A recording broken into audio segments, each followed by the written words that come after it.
السلام علیکم ورحمۃ اللہ وبرکاتہ۔ الحمد للہ رب العالمین الرحمن الرحیم مالک یوم الدین۔ الف لام میم تنزیل الکتاب لا ریب فیہ من رب العالمین۔ برادران اسلام، اللہ تعالیٰ کا لاکھ لاکھ شکر ہے الحمدللہ کہ ہم لوگوں کو قرآن پاک حاصل ہوا ہے، جس میں دنیا کی ساری چیزیں اصول لکھا ہوا ہے اور ہمیں عمل کرنا ہے۔ اور جب تک ہم اس کو پڑھیں گے اور اس کو جانیں گے، اس پر غور فکر نہیں کریں گے، تب تک ہم اپنا دنیاوی زندگی قرآن کے مطابق نہیں کر سکتے۔ تو قرآن پاک کا پڑھنا، قرآن پاک کا ترجمہ کے ساتھ پڑھنا، تفسیر کے ساتھ پڑھنا بالکل ضروری ہے، تاکہ میرا دنیا اور آخرت صحیح ہو سکے۔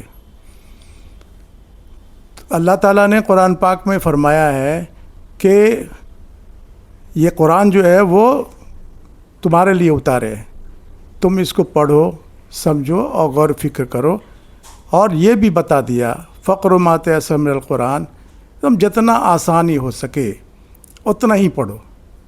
یہ ضروری نہیں ہے کہ تم پورے قرآن کو ایک دن پڑھ لو، تم کو جتنا آسان ہو سکے، جتنا تم سمجھ سکو اتنے پڑھو۔ جب قرآن پاک میں اللہ تعالیٰ نے خود فرما دیا ہے کہ فقر ما تیسر من القرآن، جتنا آسان ہو سکے اتنا ہی پڑھو، اور پڑھو اگر تو اوزد علیہ ورتل قرآن ترتیلا، ترتیل سے پڑھو، تربیب سے پڑھو، تاکہ یہ صحیح صحیح صاف صاف کھول کھول کے پڑھو، تاکہ تم سمجھ پاؤ کہ کیا اللہ تعالیٰ کا حکم ہے۔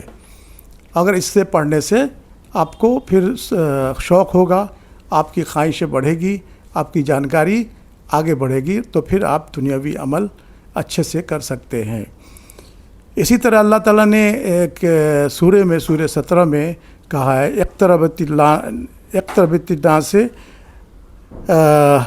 انہاہم وہم فی غفلۃ معرضون، یعنی انسان حساب کتاب اور معجزات کی گھڑی سر پہ کھڑی ہے، پھر بھی غفلت میں۔ تو ہم اس بات کو نہیں سمجھ پاتے ہیں، جبکہ ہم کچھ پڑھ ہی نہیں پاتے ہیں، ترجمہ نہیں پڑھ پاتے ہیں۔ تو ہم پڑھیں گے تبھی ہم کو سمجھ میں آئے گا۔ اللہ تعالیٰ کہتے ہیں کہ قیامت بالکل قریب ہے، حساب کتاب کا گھڑی بالکل قریب ہے، لیکن معجزات ایسا ہے، دیکھ رہا ہے لوگ کہ موت ہو رہی ہے، لوگ مر رہے ہیں، جوان مر رہے ہیں، بوڑھے مر رہے ہیں، بچے مر رہے ہیں، پھر بھی لوگ غفلت میں ہیں کہ بھائی موت کے بعد کیا ہوگا، موت کے بعد قبر میں جانا ہے، حساب کتاب دینا ہے۔ اس حساب کتاب کی گھڑی میں ہم اپنی تیاری نہیں کر پا رہے۔ اس کی وجہ صرف یہی ہے کہ چونکہ قرآن پاک کو ہم پڑھ نہیں پاتے، قرآن پاک کو ہم سمجھ نہیں پاتے۔ تو اس میں غور کرنے کا ہے کہ قرآن پاک کو پڑھنا چاہیے، اور پڑھ کر کے اپنی زندگی کو قرآن پاک کے حساب سے عمل کرنا چاہیے، تاکہ آپ کی زندگی دنیا اور آخرت صحیح ہو سکے۔ اس پر آپ کو غور کرنا ہے۔ ہمارا یہی التجا اور گزارش بھی ہے، اور ہم لوگ یہ چاہتے ہیں کہ آپ لوگ جو ہے سب لوگ قرآن پاک کو پڑھیں، ترجمہ کے ساتھ پڑھیں، ایک ایک کر کے پڑھیں۔ دیکھ آپ نے تو پڑھا ہوگا، بالکل سب لوگوں کو معلوم ہے، سب کو یاد ہے، الرحمن علم القرآن خلق الانسان علمہ البیان۔ رحمان نے قرآن بنایا، پہلے قرآن بتایا، اس کے بعد خلق الانسان، اس کے بعد انسان کو بنایا، اور اس کے بعد بولنا سکھایا۔ تو قرآن کا کیا اہمیت ہے اللہ کے ہاں۔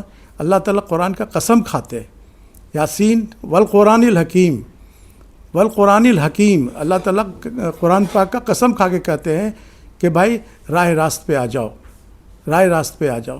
جب اللہ تعالیٰ اس طرح سے فرما رہے ہیں قرآن پاک کو، تو ہم ایمان والوں کو، مسلمانوں کو، اللہ کو ماننے والوں کو، اللہ کے رسول کو ماننے والوں کو قرآن کو پڑھنا چاہیے، قرآن کو پڑھ کے سمجھنا چاہیے، ترجمہ پڑھنا چاہیے، تفسیر پڑھنا چاہیے، سیکھنا چاہیے۔ ابھی بہت سارے لوگ جو ہے بہت طرح کا علماء دین سکھلاتے ہیں، اس کو سمجھنا چاہیے، سمجھ کر کے اس کو عمل کرنا چاہیے، تاکہ ہم دنیا میں صحیح جی سکیں۔ زندگی کا کوئی ٹھکانہ نہیں ہے، کب آپ کی زندگی اللہ تعالیٰ کی طرف سے بند ہو جائے، روح آپ کا پرواز ہو جائے، تو اس کی جانکاری کسی کو نہیں ہے۔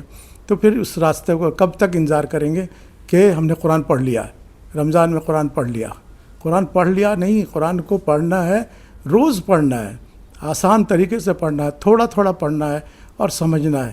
انشاءاللہ ہم امید کرتے ہیں کہ آپ لوگ اس پر عمل کریں گے۔